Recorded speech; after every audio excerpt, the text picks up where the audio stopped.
It is a good conversation. The ceiling and the floor. What we think the ceiling is, best case scenario for the Tennessee Volunteers football team this fall, and then ceiling or floor, worst case, if everything goes wrong. What do you think those record wise, those scenarios, Brent Hubbs, what do you think Tennessee, if everything goes correctly, how good it can be, and then if everything goes poorly, how bad it could be? Well, I mean, I think they have the potential, if everything goes well, to be a playoff team, playoff caliber team with the expanded playoffs. That's your goal, what you're trying to get to. Now that encompasses, obviously getting terrific play at the quarterback position, which is paramount for anybody out there. I think if you look at the playoff teams, nobody's playing with an average quarterback. Everybody's playing with a really effective quarterback. So, I mean, it would start with quarterback play. Then obviously you got to stay healthy. Those are givens. So that would be my ceiling. The floor would be. I mean, I don't know what this team looks like if Nico is not out there. And I know Gadsden Moore knows the offense, and I know he's comfortable there, and I know there's always this huge debate, and has been this debate about why you didn't go get somebody out of the portal, and I think it was harder than some other people think to go get a guy out of the portal, but I think Gaston Moore can finish games for you. I think he can come in a pinch and hold it together. But if there was something where Nico was not playing for multiple weeks, what does the quarterback position look like with Gaston Moore, Jake Merklinger? I mean that's the bottom of your floor, in my opinion. I don't know what that record would be because you don't know when that timing would happen or whatever. But that's the one thing you've got to avoid. Now, there's some other injuries that could cause you some problems at some other spots, but that's the one. To me, that's the one big thing, just because of the significance of quarterback play. Yeah, I would agree with you. I think ceiling for this team certainly is a college football playoff team. You look at where you have, and if Nico is who we think that he is, then he's going to be pretty good. And this offense is going to revert back to being more explosive. I'm not saying number one in the country, but more explosive like it was 2 years ago with Hendon and company. You can get after the quarterback with James Pierce and the steepest defensive line group that Tennessee has had in quite some time, and of course, might be one of the best units in the country. I like the playmakers on the outside. I like the guys in the running back room. Of course, they got some things to prove. And if offensive line wise, you can stay healthy, I think you're going to be fine there. So I think for sure that Tennessee, the ceiling is reaching the college football playoffs and seeing what can happen. The floor for me, Grant, if everything were to go wrong, like take a scenario like Brent said, if you miss Nico for any points and times, that record for me, I think that Florida's a game you always got to circle just because Tennessee should beat Florida. But for some reason in this rivalry, Florida's always had the edge there. Alabama's a good team. We know Georgia's a good team. Oklahoma on the road is going to be a serious challenge there to begin SEC play.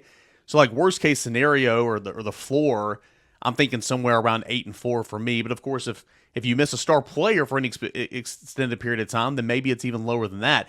I just think that the floor is higher for this team.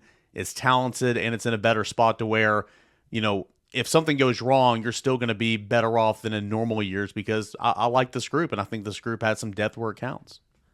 I think Josh Heupel has just kind of raised those floor expectations. I mean, I started following Tennessee football around like covering the team in 2012. So since then, I've seen a lot of pretty low floors. I mean, way down in the basement floors. Really, some bad teams, some disaster scenarios. I mean, like you name it. Like if there are no debilitating injuries, if it, you look at swing games like NC State will be a tough test early in the season, week two.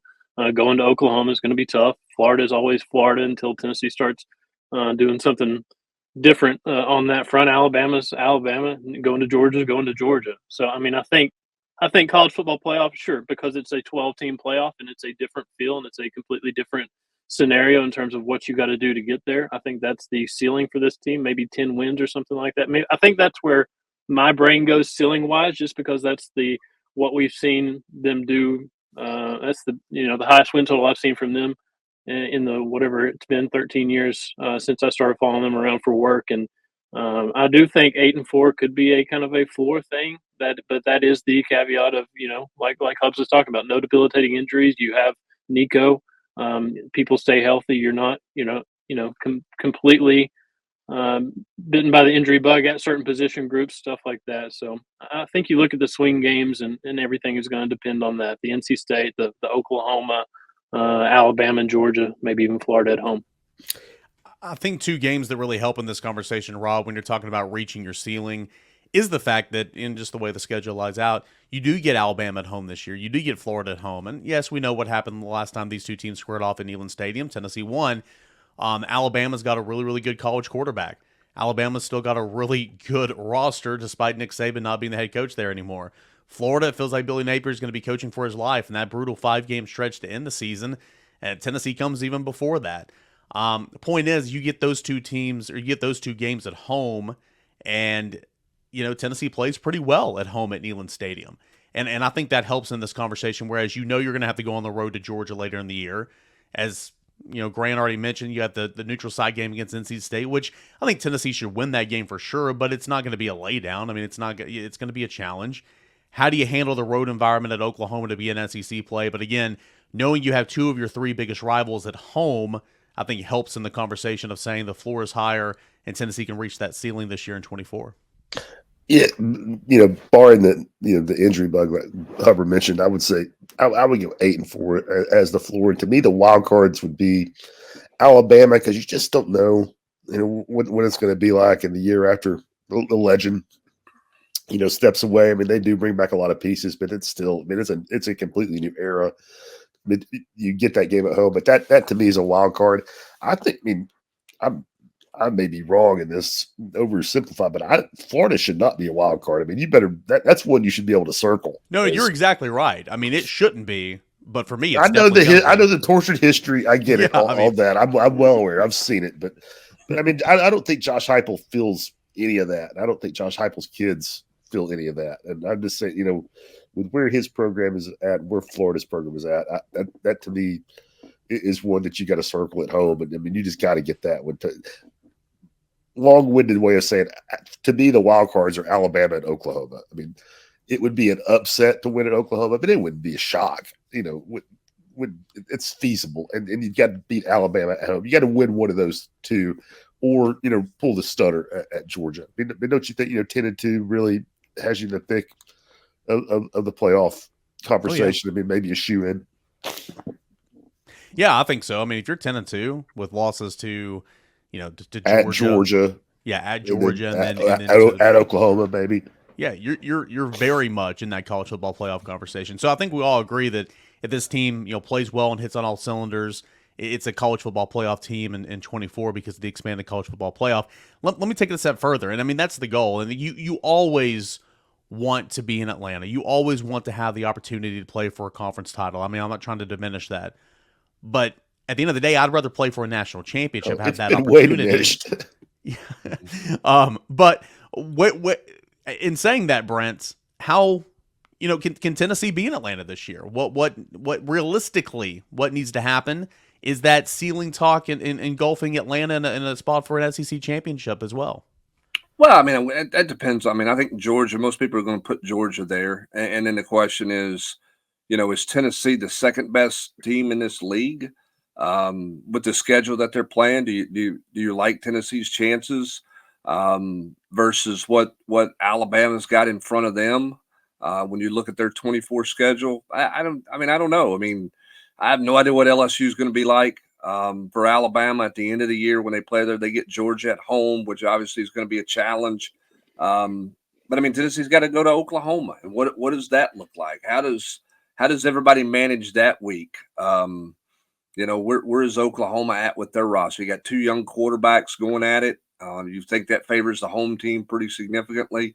If Tennessee were in a situation where they didn't take care of business in Charlotte, then suddenly that Oklahoma game becomes a much bigger, much more pressure-packed game for Tennessee.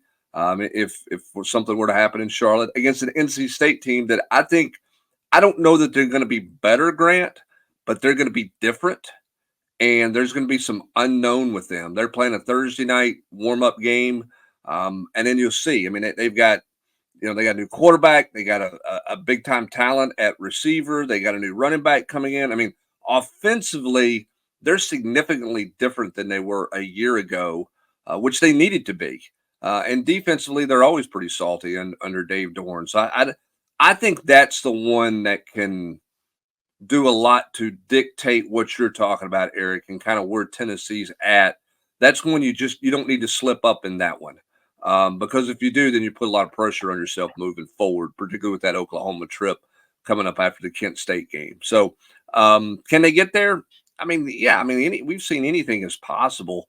It's just a different feel because it's not divisions, and it's just the two best teams, record wise, and how everybody else plays their schedule and manages their stuff will be pretty fascinating to watch. I think Georgia's going to be there, and then Grant, I think it's a bit of a toss up on everybody else.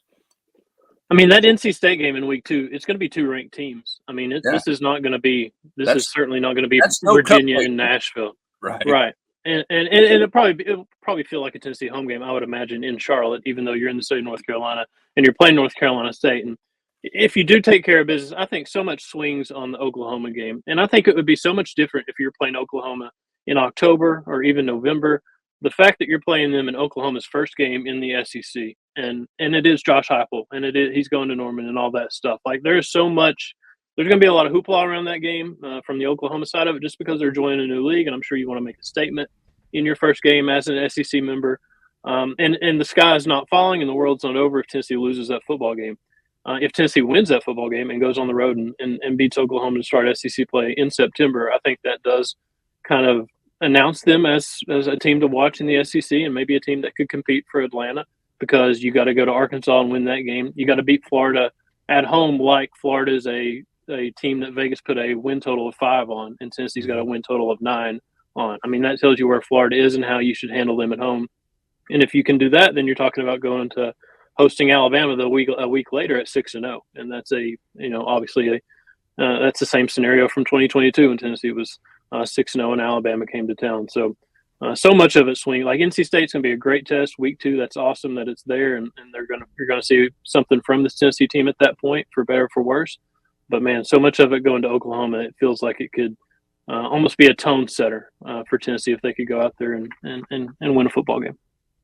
Yep, no doubt. I think the general consensus is, hey, if Tennessee hits on all cylinders, Nico is who we think that he is. You don't have any, devastating injuries across the board. I mean, injuries are part of the game. Don't get me wrong. It's football, contact sport.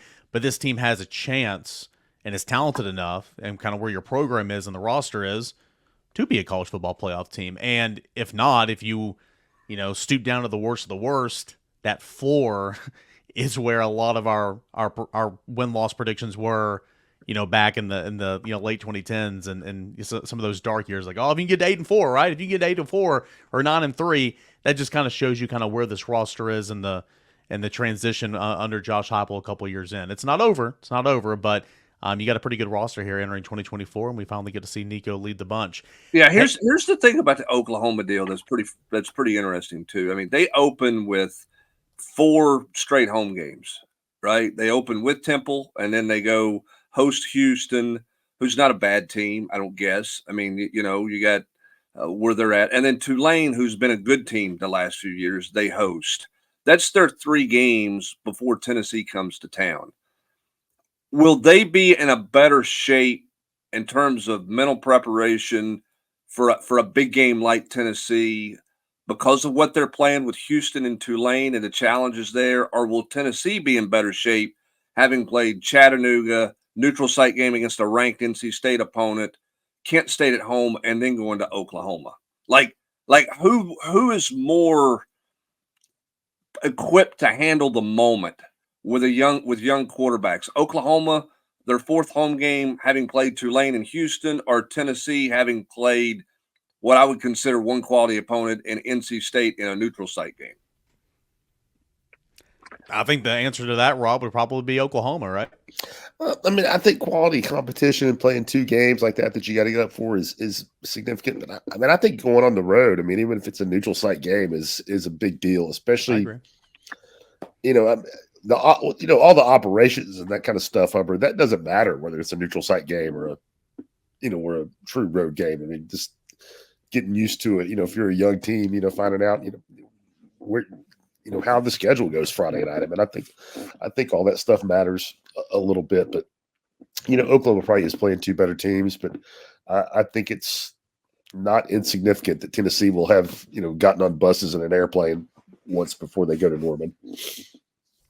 To quote Butch Athletes- Jones, how much of my roster has been on an airplane before, right? Nobody had flown home on an airplane after a win.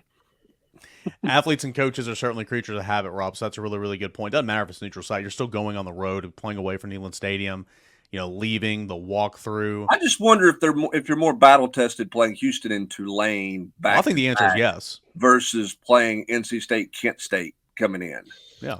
And I don't know how good Houston's going to be. So I don't know. I'm wondering aloud, Rob. Well, I kind of like the setup for Tennessee. And Hubbard, I'm not saying that Tulane and Houston's a murderer's row, but I mean, recent history. I mean, those are not going to be lay down games, right? More than likely.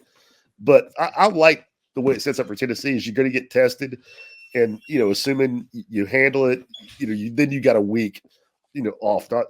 You get a really good look at yourself. You find out, what you look like against NC State, and then you have a week where you can, come back and, work on, maybe whatever you thought you needed to work on against Kent State before you go to Norman. I like that aspect of it for Tennessee.